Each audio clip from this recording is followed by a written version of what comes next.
V 6 skupinah prvega tedna, kjer je skupaj več kot 80 otrok, je vse prepleteno s športom. Eno od skupin smo ujeli na Otočcu, ki je uživala v vodnih vragolijah s kajaki in rafti.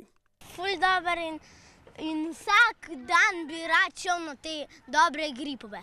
Dober je, ko opazuješ okolico, ko se navadiš kartofla, drugače je pa mrzla. Na gripovih tednih se družimo s prijatelji, plavamo. Druga skupina otrok pa se je pripravljala na dogodivščine v Pustolovskem parku.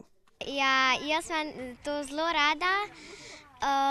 Eni imajo malo strahu, ampak se itak ne more nič zgoditi. Veliko se gibljemo, igramo se tudi različne športe, kot je odbojka med dvema ognjema.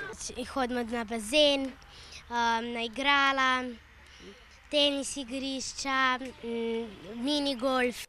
Za red in varnost v vsaki skupini skrbijo mentorji. Vse dejavnosti potekajo v naravi, med drugim pa otroci spoznavajo nove prijatelje, drugačen način, mogoče če ga še niso imeli, druge aktivnosti, tako da imamo res pestro za njih in posodeč po izkušnjah, kar jih imamo do zdaj, so otroci zelo zadovoljni in se radi vračajo. Dejavnosti potekajo od ponedeljka do sobote med 9 in 15 uro.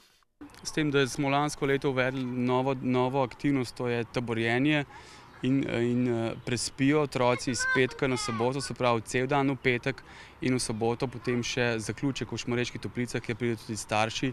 Gripovi tedni bodo potekali še 3 tedne v juliju in 2 tedna v avgustu.